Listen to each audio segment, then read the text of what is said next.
Barrister Rubin Farhana, আমার কেন জানি মনে হচ্ছে আপনি যুক্তি খণ্ডন করার জন্য মুখিয়ে আছেন। আমি কোনো প্রশ্ন করব না, আপনাকে 3 মিনিট সময় দিচ্ছি। আমাদের মাননীয় প্রধানমন্ত্রী যখন কোনো দেশ সফর করে আসেন, তিনি চমৎকার একটি সংবাদ সম্মেলনের আয়োজন করেন। আমার জানি আওয়ামী লীগের বেশ গর্ব আছে যে উনি সরাসরি সংবাদ কর্মীদের সঙ্গে মুখোমুখি হন এবং সংবাদ কর্মীরা তাকে প্রশ্ন করার সুযোগ পায়। অবশ্য সংবাদ কর্মীরা যারা বসেন তারা একই মুখ বারবারই দেখি, 15 বছর ধরে দেখছি, এবং তারা কি প্রশ্ন করবেন মোটামুটি প্রধানমন্ত্রী যেমন জানেন, আমরাও দর্শকরা যারা নিয়মিত ফলো করি আমরা জানি। আমি প্রধানমন্ত্রীর কথা একটু সরিয়ে রেখে আমি সাবেক পররাষ্ট্রমন্ত্রীর একটা উক্তি দিয়ে শুরু করি। আমাদের ভাই প্রশ্ন করেছেন যে বাংলাদেশ, আমি যদি ওনাকে প্রশ্ন করি যে এই যে অল্প সময়ের ব্যবধানে প্রধানমন্ত্রী দুবার ভারত সফর করলেন, তার আগেও তিনি তার বিভিন্ন মেয়াদে ভারতে বারবার গেছেন, সফর করেছেন, ভারতে প্রধানমন্ত্রীও বাংলাদেশে এসেছিলেন। আমি একটু যদি জিজ্ঞেস করি বাংলাদেশের অর্জন কি, শাদাব আকবর উত্তর দেওয়ার আগে আমি ওনার দলের সাবেক পররাষ্ট্রমন্ত্রী কি উত্তর দিয়েছেন একটু দেখি। বাংলাদেশ ও ভারতের ভালো সম্পর্কের ফলে উভয় দেশের কি অর্জন হয়েছে এই বিষয়ে গবেষণার আহ্বান জানিয়ে মোমেন সাহেব বলেন, অনেকে বলবেন আমাদের কিচ্ছু অর্জন নাই, আমাদের দেশ থেকে কয়েক লাখ লোক ভারতে সহজে যাচ্ছে চিকিৎসার জন্য, সহজে যাচ্ছে বাজার টাজার করার জন্য, এটাই তো বড় অর্জন। যদি সম্পর্ক খারাপ থাকতো তাহলে কিন্তু খবর ছিল। প্রত্যেকটা লাইন খুব গুরুত্বপূর্ণ। স্বাস্থ্য এবং বাজার টাজারের বিষয় একটু সরিয়ে রেখে বলি, ভারতের সাথে যদি সম্পর্ক খারাপ হতো তাহলে খবর ছিল।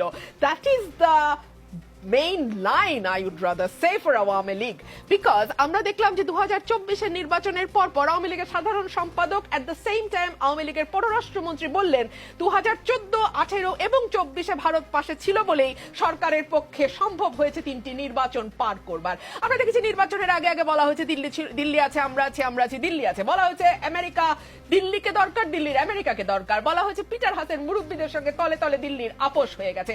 2+2 বৈঠকের পরে আজকে মির্জা আব্বাস যে কথাটি বলছিলেন সেখানে আমি আরেকটু যুক্ত করতে চাই। 2+2 বৈঠকের পরে আমরা দেখলাম যে সকল পরিস্থিতি যেন পাল্টে গেল এবং পিটার হাসেন মুরব্বীদের সঙ্গে সত্যি সত্যি তলে তলে যে আপোষ হয়েছে, এই কথাগুলো আমরা মোটামুটি সবাই জানি কি হয়েছিল।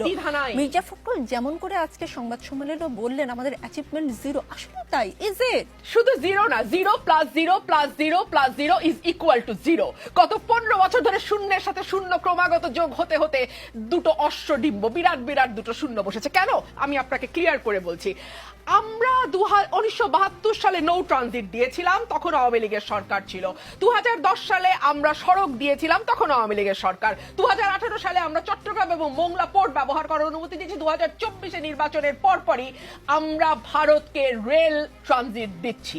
এবং মজার বিষয়টা কি দেখেন, প্রতিবারই কিন্তু ঠিক নির্বাচনের পরপর, খেলাটা একটু মজার না? 1972 ঠিক স্বাধীনতার পরপর, তারপরে 2010 ঠিক 9 সালের নির্বাচনের পরপর, 2018 ঠিক নির্বাচনের সময়টি, এবং 24 গিয়ে আমরা রেল দিলাম, তখনও ঠিক নির্বাচন।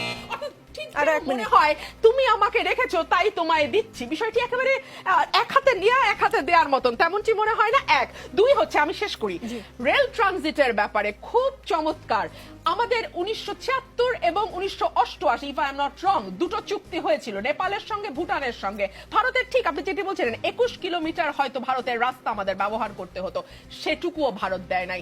আমাদের ভুলে গেলে চলবে না যে এই যে রেল ট্রানজিট আমরা দিচ্ছি, এই চুক্তিটি বা এই এমওইউটি, আমি জানি আমার ভাই এখনই বলবেন এটি চুক্তি নয়, এমওইউ, এর আগেও যে চুক্তিগুলো হয়েছে তার একটাও কি সংসদে পেশ করা হয়েছে? যদিও সাংবিধানিক বাধ্যবাধকতা আছে চুক্তিগুলো, বিদেশি চুক্তিগুলো সংসদে পেশ করবার, কোন রকম কোন চুক্তি সংসদে আসেনি। এবং যে এই কারণে যেটা হয়েছে, একটা বিরাট ধোঁয়াশা রয়ে গেছে, আসলে কি দিচ্ছি আমরা, কতটুকু দিচ্ছি, এর বিনিময়ে আমরা কি পাবো।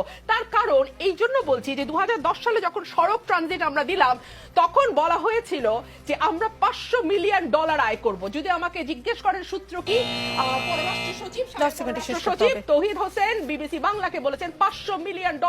সেখানে আমরা প্রতি টন মাত্র 300 টাকা পেয়েছি, এবং আদৌ টোটাল কত টাকা আমাদের এলো বা কত টাকা আমরা ঘরে পেলাম এই বিষয়টি কিন্তু আমরা জানি না। সড়ক ব্যবহার করতে দিচ্ছি, কিন্তু সেই সড়কের মেরামত কি যাচ্ছে সড়ক দিয়ে, ইন্সপেকশন, কোনো কিছু কি বাংলাদেশে হচ্ছে আমরা কিন্তু জানি না। একইভাবে রেলের ক্ষেত্রে প্রযোজ্য। রেলে কিন্তু আগে দুটো ট্রানজিট আগেই ছিল দুটো রুটে, কিন্তু সেখানে যেটা হতো যে বাংলাদেশ অংশে বাংলাদেশের চালক, বাংলাদেশের ইঞ্জিন ব্যবহার করা হতো, কিন্তু এখন যেটা হবে ভারতের ইঞ্জিন, ভারতীয় চালক। আপনি আপনার 7 সিস্টার যে কি বয়ে নিয়ে যাচ্ছেন বাংলাদেশের ভূখণ্ড ব্যবহার করে আমরা জানি না। 1, 2 হলো আমরা এই যে ট্রানজিটটা দিচ্ছি তার বিনিময়ে আমরা কি পাচ্ছি? আপনার তো চতুর্থাংশ রাস্তা কমে এসছে, আপনার অনেকখানি খরচ কমবে, অনেকখানি সময় বাঁচবে, তার বিনিময়ে বাংলাদেশকে আপনি কি দিচ্ছেন? আমরা দেখতে পাচ্ছি 54টি অভিন্ন পানি নিয়ে কোনো আওয়াজ নাই, এমনকি তিস্তা চুক্তি পর্যন্ত হচ্ছে না। চায়না যখন তিস্তা প্রকল্পের কথা বলছে তখন সেখানে ভারত এসে ঢুকে যাচ্ছে। এই কথাগুলো আমরা